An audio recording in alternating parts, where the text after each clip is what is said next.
A young mother gunned down in broad daylight We could tell that the shooter walked in very casually. with her infant son just a few feet away. What did that tell you about the murder? And that it was cold and calculating, and it was clear it wasn't random.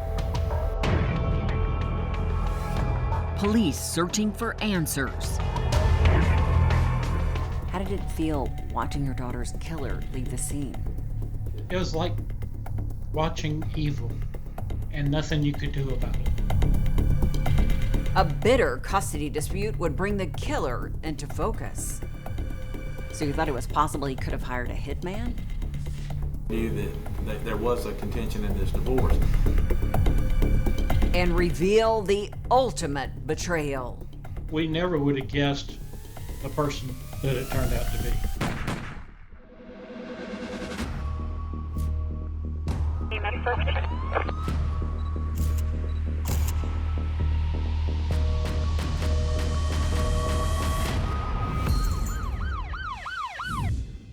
Hi, I'm Nancy Odell. Today's Crime Exposé takes us to Snellville, Georgia, a quiet suburb east of Atlanta. It is the last place you would expect a cold-blooded crime to occur in a crowded parking lot. But that's just what happened when 25-year-old Heather Strube was gunned down in broad daylight. The savage crime baffled law enforcement and left her heartbroken family grasping for answers. It was just after 6 on a muggy spring evening when a call came into the police department. The caller was frantic and said there had been a shooting at the local shopping center. A woman had been shot in the parking lot. Within minutes, detectives were on the scene. They found the victim lying next to the driver's side of a red SUV with an unharmed toddler strapped in his car seat. In the victim's car was her infant. He was about 18 months old at the time. While officers whisked the little boy to safety, detectives found the victim's purse with her wallet and driver's license still inside. Who was the victim? The victim was Heather Strube. Detectives located a witness who had seen the deadly encounter from a distance. Heather had just buckled her son into his car seat when the killer approached. The shooter followed the victim around the vehicle as the victim tried to get into the car. The shooter produced the handgun, fired one shot, and then just casually walked away. Investigators hoped the witness had seen where the killer had fled. So did the witness see where the gunman went? As soon as the shot was fired and the victim fell to the ground, the suspect immediately walked away, but in a casual pace, back towards the store and around the corner of the building. Why was that noticeable? What did it tell you about the murder? That it was cold and calculating. The horrific news quickly reached Heather's parents. They had no idea that 2 words could turn their lives into a nightmare. Those 2 words, Heather's dead. I can't even imagine what you must have been feeling. It's like you got a balloon full of air and the bottom of it just opens up and all the air rushes out. The pain of losing their 25-year-old daughter was unbearable. We just had no inkling of why. Who was going to gain anything from murdering this beautiful, loving, caring, kind young woman? It made no sense. With Heather's car and personal items left at the scene, robbery was quickly ruled out as a motive. As detectives looked at those closest to her, they learned she had recently asked her husband Stephen for a divorce. She found out that Stephen had been unfaithful to her, and she was hoping that they could repair that. But attempts to get the counseling did not work out. So it became clear that her only option was going to be to file for divorce. At the time of the homicide, Heather and Stephen were battling in court over custody of their 18-month-old son, Carson. They had agreed to meet in the shopping center parking lot so Stephen could hand over Carson. Heather wanted to make sure that wherever the swap took place, it was a public place. Did you think it was possible that Stephen could have committed the murder? I knew he and Heather had had words and they had had disagreements. All of the clues were pointing in one direction. So who did you think the shooter could be? Stephen, because we knew that there was a contention in this divorce. He had a clear motive to commit the callous crime. If Heather was eliminated, then Stephen would become Carson's sole parent.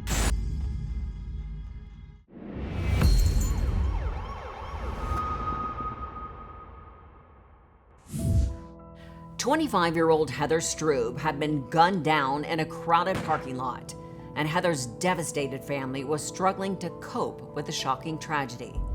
Heather was just an amazing young woman. She had a sunny personality. She always looked for the best in anyone that she met, and she tended to bring out the best in whoever she met. Heather had been a doting mother to her 18-month-old son, Carson. She loved being a mother, and she loved taking care of him, and she loved spending time with him. She just wanted to be the best mother she could be. Heather had recently fulfilled her dream of starting her very own flower shop. She really enjoyed working with flowers and making beautiful things for people. And running the store had become a family affair. Who in the family worked with Heather at the flower shop? Stephen's mother volunteered to work there, kind of be a customer service person and to help out with Carson. But Heather had recently asked Stephen for a divorce, and since the shooting had taken place during their child custody exchange, detectives wondered if Heather's ex had committed the crime. Heather had hoped the measures she had taken would keep her safe. What were those measures? What precautions did Heather take? Because of the situation where Heather was afraid that something could occur, so she wanted this swap to happen in a public place, and that was the key. It had to be public. Investigators located more witnesses who had been close to Heather's car. Witnesses saw the swap take place. As soon as Stephen handed Carson over to Heather, he immediately got back in his vehicle and drove away. So the witnesses were positive they had seen Stephen leave the parking lot before the shooting took place. The witnesses knew that he was gone. But a chilling possibility still remained. Well, he obviously could have hired somebody to do it, So you thought he could have hired a hitman? or he could have gotten a friend to do it. So we had to bring him in at that point and question him thoroughly. While Stephen was brought to the station, police located parking lot surveillance footage that had caught the shooter on camera. So what did the killer look like? A very slender young man with a button-down shirt, pants, cap, a very bushy type hair with a mustache, anywhere from 5'4" to 5'7". A composite was created and distributed to the media. Detectives hoped it would be the lead that would blow the case wide open. When you saw the surveillance video, did you or your wife recognize the suspect? No, we didn't. We had no idea who that could be. How incredibly difficult was it to watch your daughter's killer leaving the scene? It was like watching evil, and nothing you could do about it. The cold-blooded crime paralyzed the community with fear. The incident was located in a major shopping center. There were a lot of people in the parking lot, so it was very shocking to everyone. Investigators couldn't find any evidence to suggest Heather's ex-husband Stephen had anything to do with the cold-blooded crime. Detectives were frustrated. The killer's identity continued to elude them. We had to find out if there was anybody who had any reason to want to harm Heather. Only one thing was certain: the killer had to be somebody who knew when and where the custody exchange would take place. So how many people were aware that Heather would be in the parking lot at that time? We found out that there were about 12 people total who knew that that could occur there. So did that make you feel like I'm closing in here on the killer? There were only 12 people. As detectives dug into their list of suspects, no one could have imagined the stunning direction the investigation would take. We never would have guessed the person that it turned out to be.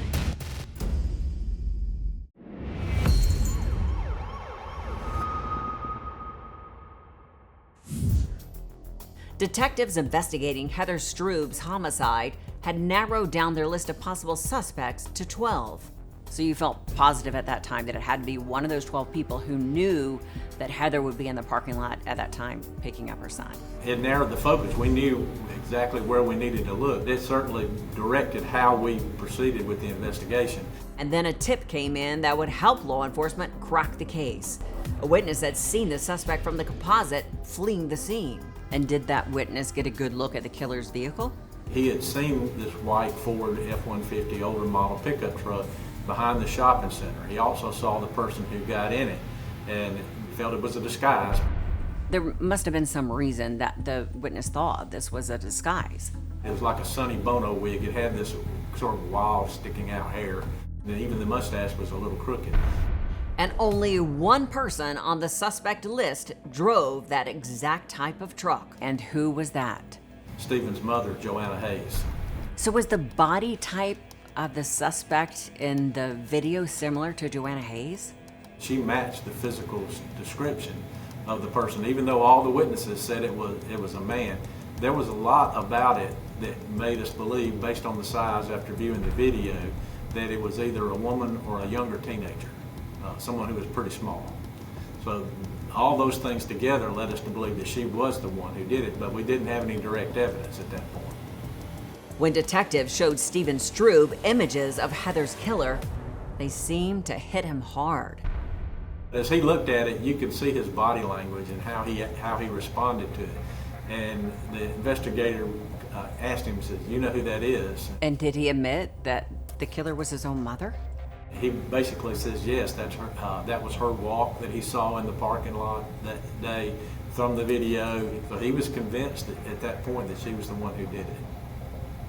Investigators asked him to call his mother and confront her. He told her that he had seen the video and that it was her. And her answer basically is, "Did you tell them it was me?" And he said yes. And so she said, "Well, I guess I better get dressed. They're probably coming to get me." And what was going through your mind when you heard that? It was very cold as you listen to it. Here's your 25-year-old son calling you and crying, and yet you're very cold and very dismissive. So. Detectives brought Joanna Hayes to the station for an interrogation. You knew that they exchanging at Target 6 o'clock every other weekend? No, sir. You did not know? No, but my son said it's me. I just don't believe it. You don't think he said that? No. Is he lying?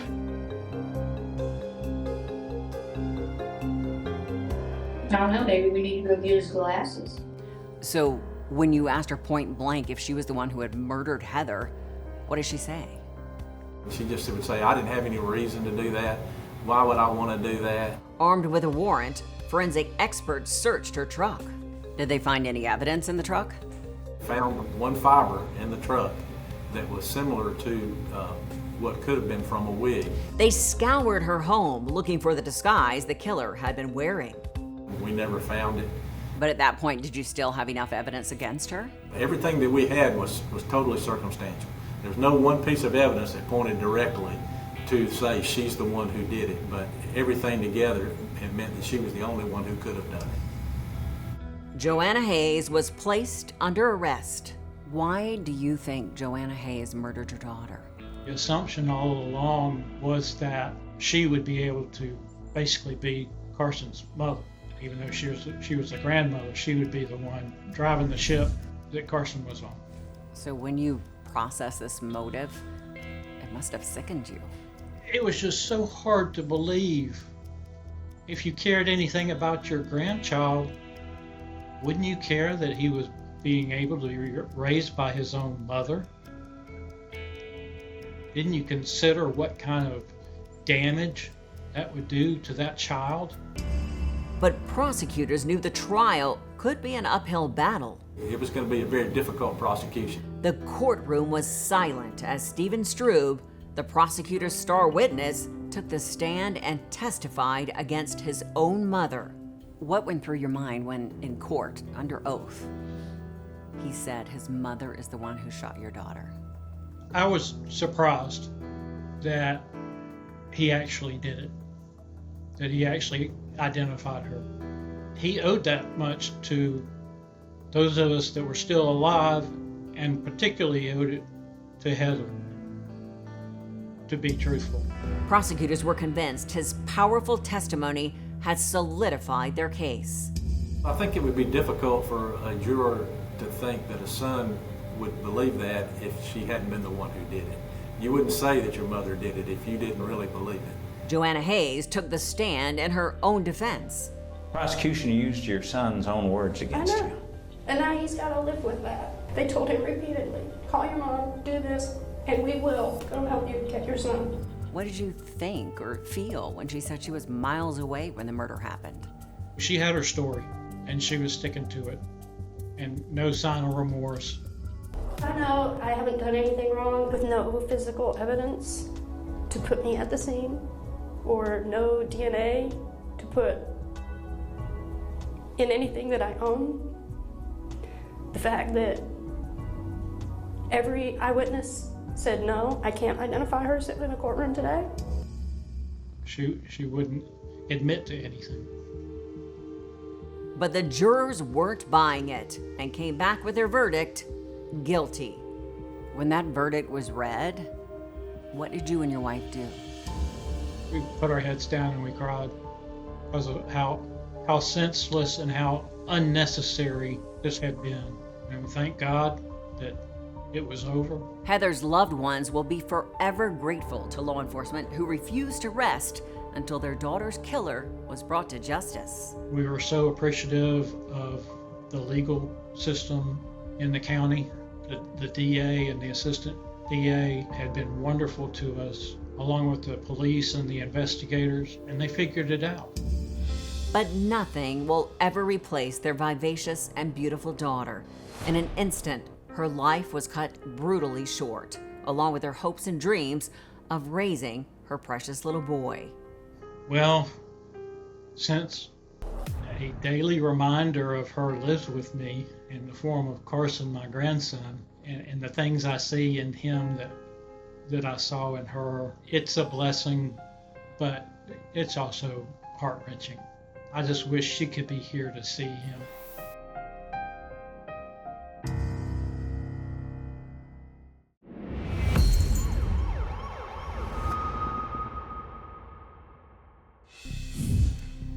After the guilty verdict, Joanna Hayes, Heather Strube's mother-in-law, was sentenced to life in prison without parole. 2 years later, she appealed, but her conviction was upheld by the Supreme Court of Georgia. And now it's time for our safety spotlight. Focus on personal safety is crucial, and so is recognizing that tragedy can come when you least expect it. Such was the case when Heather Strube was ruthlessly targeted and killed by her mother-in-law in broad daylight. In this case, it was a custody dispute which further exacerbated tension and hostility. Heather did everything right in her exchange by going to a public place in the daytime. But because custody is so emotional for many members of the family, things can get out of control. Law enforcement say you can even exchange children at police or fire stations to help minimize risk. In fact, many cities have designated safe zones for child custody exchanges, and you can find those locations by calling your local authorities. I'm Nancy O'Dell. For all of us here at Crime Exposé, please join us next time and stay safe.